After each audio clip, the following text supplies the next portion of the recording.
सो अपना lecture start करते हैं। आज हम जो लेक्चर स्टार्ट करेंगे वो है जेल क्रोमेटोग्राफी, या फिर जिसे हम बोलते हैं जेल परमीशन क्रोमेटोग्राफी। ठीक है। इसमें जो चीज़ें पढ़ेंगे, लाइक हम इंट्रोडक्शन, प्रिंसिपल ऑफ सेपरेशन क्या है, थ्योरी क्या है, ठीक है, जीपीसी कंपोनेंट्स क्या है, एक्सपेरिमेंटल सेटअप क्या है, सेपरेशन प्रोसीजर क्या है, एडवांटेज डिसएडवांटेज एंड एप्लीकेशंस। सबसे पहले इंट्रोडक्शन में जो जेल परमिशन क्रोमेटोग्राफी है, ठीक है, it is also known as gel chromatography भी बोलते हैं इसे। ठीक है। और इसकी इसमें डेफिनेशन क्या है, इसमें क्या होता है, जो कंपोनेंट्स होते हैं दे आर सेपरेटेड। ठीक है, जो कंपोनेंट्स होते हैं सैंपल में they are separated based on the difference in molecular weight और साइज। मतलब जो कंपोनेंट्स है जिनके अलग अलग मोलिकुलर वेट है या साइज है, तो उस हिसाब से हम इसकी सेपरेशन करते हैं in jail chromatography. And it is one of the effective methods used to isolate and analyze the bio macromolecular substances। जब भी हम बात करते हैं बायो मैक्रोमोलिकुलर सब्सटेंसेस की, ठीक है, उनकी एनालिसिस की, उनकी आइसोलेशन की, ठीक है, so the first choice is the gel chromatography. If we go behind in the literature, ठीक है, इन 1951 से लेके 1955 the size exclusion concept was first recognised and was not clearly formulated. सबसे पहले क्या आया, साइज एक्सक्लूशन क्रोमेटोग्राफी जो आपकी थी वो आया इन 1951 से लेके 1955 तक। इन 1963 एक साइंटिस्ट हुए जिम वाटर्स, जिन्होंने पहला कमर्शियल जेल क्रोमेटोग्राफी इक्विपमेंट बनाया based on John Moore's design. And next in 1979 three scientists again published the first definitive text on size exclusion chromatography, which contributed to the success of size exclusion chromatography and completed revised edition in 2009. If we talk about the principle of separation, that is इसमें जो components होते हैं वो based on the molecular weight या size के हिसाब से कैसे सेपरेट होते हैं। ठीक है। उस ये प्रिंसिपल क्या है, it is a technique that separates dissolved molecules on the basis of their size by pumping these molecules through a specialized columns that contains a microporous packing material। कहने का मतलब जो, हाँ, जो कंपोनेंट्स होते हैं, ठीक है, आपके सैंपल में they are forced to pass out through the column. ठीक है, उनको फोर्स किया जाता है by using the pump, that they will go through the column, ठीक है, that contains the microporous material material that is gel. And the stationary phase में इसी तरह, सो द स्टेशनरी फेज आपका क्या हो गया, it is a porous polymer matrix in which ports are completely filled with this solvent to be used as the mobile phase। सभी को मेरी आवाज आ रही है ना? हाँ जी सर। हाँ, स्लाइड भी दिख रही है आपको सभी को? हाँ जी सर। ठीक है।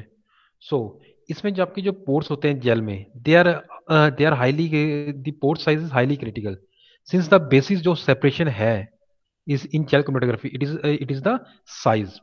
So therefore the molecules above a certain size are totally excluded from the pores। कहने का मतलब जिन कंपोनेंट का साइज बड़ा होगा पोर्स से, ठीक है, वो टोटली क्या हो जाएंगे, they are excluded.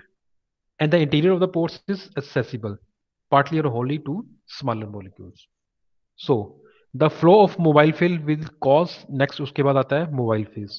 The flow of mobile phase will cause larger molecules to pass through the column unhindered। जो लार्जर मॉलिक्यूल्स होंगे जो कि उन पोर्स में, ठीक है, जो नहीं चिपकेंगे या उन पोर्स में जो नहीं जाएंगे, ठीक है, वो क्या करता है, with the help of mobile phones वो पहले एल्यूट हो जाएंगे without penetrating the gel matrix. पर जो स्मॉलर मॉलिक्यूल्स होंगे they are retarded according to their penetration of the gel. तो उसको हम बाद में हम, जो स्मॉलर मॉलिक्यूल्स होते हैं they which are adhere to the pores in the gel, ठीक है, उनको हम फिर बाद में हम उसे उन्हें एल्यूट करते हैं। लाइक जो आपकी आपकी डायग्राम में आपको दिखाई दे रहा है। अब यह अगर आप देखो, ये जो रेड कलर में आपको दिखाई दे रहा है, ठीक है, these are the larger molecules which are present in your sample. तो with the help of mobile phase ये सबसे पहले एल्यूट हो रहे हैं। और ये जो पोर्स हैं, इन पोर्स में क्या होता है, ये जो छोटे छोटे ब्लैक ब्लैक आपको दिख रहे हैं, जो इन पोर्स में क्या होता है, जबकि जो छोटे साइज वाले कंपोनेंट्स हैं वो इस पोर्स में एडहियर हो जाते हैं, ठीक है, so they are eluted far behind the larger molecules. Next is the theory of separation. अब इस थ्योरी ऑफ सेपरेशन में क्या होता है, is a column is made up of swollen gel particles and the solvent used to swell the gel in a suitable tubular container. जो हमने gel डाली है कॉलम में, ठीक है, they are force about to swell with the help of solvent. Solvent के साथ हम उसे उसकी स्वेलिंग करते हैं, ठीक है। एंड उस हिसाब से फिर आप क्या होता है, आपकी ये एक इक्वेशन जो लिखी है, V T is equal to V naught plus V I plus V M, ठीक है। तो यहां से हम इस इक्वेशन से हम वो निकाल सकते हैं, दैट इज वी टी क्या है, हमारा total volume of the column, जिसको भी हमने मेजर करना है। अब वी नॉट क्या है, volume of liquid outside the gel matrix, and V I क्या है, the volume of liquid inside the matrix, and V M क्या है, the volume of the gel matrix. तो इस हिसाब से हम क्या करते हैं, जो टोटल वॉल्यूम है कॉलम के लिए, वो उसको हम मेजर कर सकते हैं।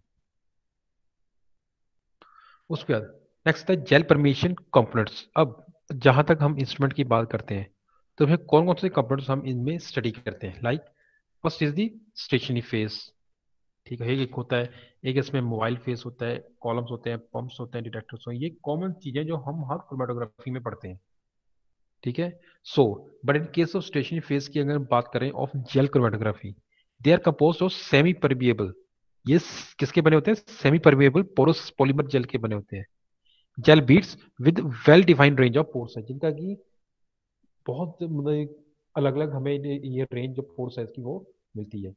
अब इनकी प्रॉपर्टीज क्या है, ये जो ये जेल बीट्स जो हम कॉलम में यूज करते हैं as a stationary phase, that is they are chemically inert, वो केमिकली इनर्ट होते हैं, मैकेनिकल स्टेबल होते हैं, has ideal and homogeneous porous structure होता है इनका, uniform particle and pore size होता है, and the pore size of the gel must be carefully controlled. आगे इसमें जो एग्जांपल्स आते हैं जेल के, इट इज डेक्सट्रेन जेल, ठीक है, जिसमें क्या होता है, एन अल्फा 16 पॉलीमर होता है ये ग्लूकोज का, ठीक है, ग्लूकोज नेचुरल जेल का। आगे एक अगर रोज जेल होता है, इन विच इसमें क्या होता है, जो है 1 3 लिंकेज होती है two beta D galactose, and 1 4 linkage होती है 3 6 anhydro alpha L lactose lacto sorry L galactose के साथ। वो तीसरा एक जो जेल हम यूज करते हैं इसमें, as station phase, it is acrylamide gel, जो कि एक पोलीमराइज एक्रिलामाइड है एज सिंथेटिक जेल। जो ऊपर वाले दोनों है, डेक्स्ट्रा एंड एग्रोडोस, ये दोनों ही नेचुरल जेल है। जो एक्रिलामाइड है, it is a synthetic gel. अब नेक्स्ट आगे आपका आपका आता है mobile phase. So mobile phase का क्या काम होता है, बायोमोलिक्यूल्स को डिसॉल्व करना, ठीक है, to make the mobile phase, to dissolve the biomolecules to make the mobile phase permitting high detection response and wet the packing surface. So mobile phase का क्या काम करना, स्वेलिंग करना जेल को, ठीक है। सो इसके लिए क्या करते हैं हम, कौन कौन से, लाइक अगर हम सिंथेटिक इलास्टोमर्स यूज करते हैं, तो उसके लिए हम क्या करते हैं, टॉलिंग सॉल्वेंट यूज करते हैं। If the material is PS PVC styrene butadiene rubber epoxy resins है, तो टीएच एफ यूज करते हैं।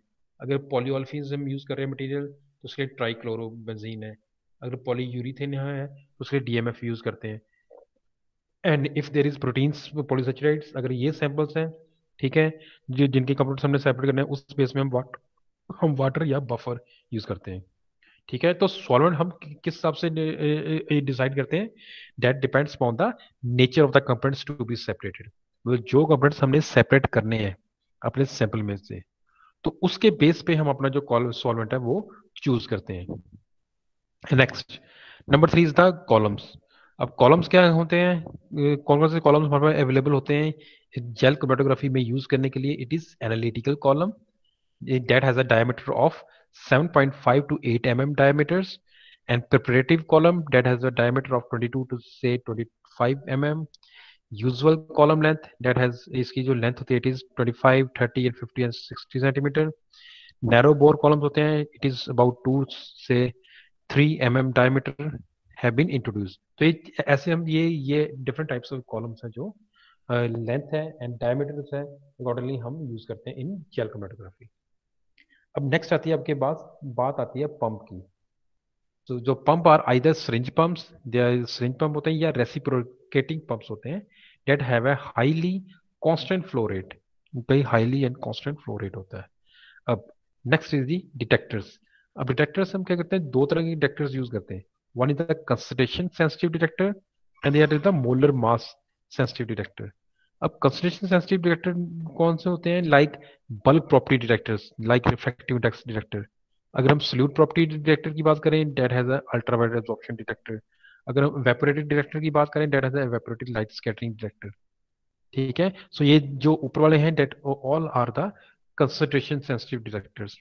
अब सेकंड बात आती है आपकी मोलर मास सेंसिटिव डिटेक्टर से। मोलर मास में क्या होता है, ये दो तरह के होते हैं, one is the light scattering and the viscosity detector. अब जो लाइट स्कैटरिंग होता है उसमें वो दो तरह के डिटेक्टर होते हैं, like is the low angle light scattering detector and the multi angle light scattering detector. And in case of viscosity detector हम डिफरेंशियल विस्कोमीटर्स यूज करते हैं एज अ डिटेक्टर। तो ये एक ऊपर आपका जनरल लेआउट है इसका जेल क्रोमेटोग्राफी का।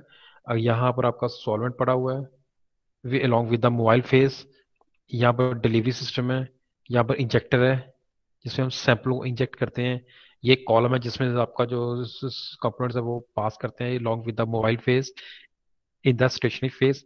उसके बाद जब उनकी इल्यूशन होती है, they are detected by the detector, and फिर हमें क्या मिलता है, एक डाटा सिस्टम मिलता है। अब नेक्स्ट पार्ट क्या आता है इसका, सेपरेशन प्रोसीजर। सेपरेशन प्रोसीजर क्या होता है, सबसे पहले हमें क्या करना तैयार करना पड़ता है, कॉलम को तैयार करना पड़ता है जेल फिल्ट्रेशन के लिए। ठीक है, so first part is the preparation of column for gel filtration. उसमें क्या क्या चीजें आती हैं, swelling of the gels, packing of the gels, washing, ये सारे पार्ट्स हम कॉलम के लिए करते हैं। After packing, several column volumes of buffer solution is passed to the column to remove any air bubbles and to test the column homogeneity। ठीक है, उसको कॉलम को होमोजिनाइज बनाने के लिए हम क्या करते हैं, उसमें अलग अलग वॉल्यूम्स ऑफ बफर सॉल्यूशन के हम उसमें पास करते हैं, ताकि अगर उसमें एयर बबल हो वो रिमूव हो जाए एंड जो हमारा कॉलम है पूरी तरह वो सेचुरेट हो जाए। उसके बाद जब ये काम हम कर लेते हैं, उसके बाद सेकंड स्टेप आता है, that is loading the sample. हम फिर सैंपल को लोड करते हैं कॉलम पे यूजिंग अ सिरिंज। फिर तीसरा काम क्या आता है, सैंपल को लोड करना एंड तो जो कंपोनेंट सेपरेट हुए हैं उनको डिटेक्ट करना। अब ये हमने जनरल पढ़ लिया जेल क्रोमेटोग्राफी के बारे में, उसके कंपोनेंट्स पढ़ लिए, प्रिंसिपल क्या है, डेफिनेशन क्या है। अब आते हैं उसकी एडवांटेज। इसकी एडवांटेज क्या है, सबसे पहले एडवांटेज क्या है, शॉर्ट एनालिसिस टाइम। इसमें जो ये सारा प्रोसीजर चलता है, इल्यूशन तक, डिटेक्शन तक, डाटा सिस्टम तक, ये सारा सारा ही बहुत थोड़े समय में होता है। ठीक है, so it is called short analysis time. उसके नेक्स्ट आपके पास क्या आता है, वेल डिफाइंड सेपरेशन। इसमें जो सेपरेशन हमें मिलती है वो वेल डिफाइंड मिलती है, मतलब कोई भी कंपोनेंट किसी कंपोनेंट के साथ मिक्स नहीं होता और जो हमें सिर्फ सिंगल कंपोनेंट ही मिलता है at the end. And the narrow bands and good sensitivity इसमें मिलती है। There is no sample loss, sample का कोई लॉस नहीं होता। Small amount of mobile phase required, बहुत कम हमें मात्रा में हमें मोबाइल फेस की जरूरत पड़ती है। एंड जो इसमें फ्लो रेट है, हम with the help of pumps हम उसको सेट अपने हिसाब से कर सकते हैं। अब इतनी सारी एडवांटेज है तो उसके साथ साथ कुछ डिसएडवांटेज भी होती है। लाइक नंबर वन क्या है, लिमिटेड नंबर ऑफ पीक्स। ये जो पीक्स मिलती है data are limited in number and that can be resolve within the short time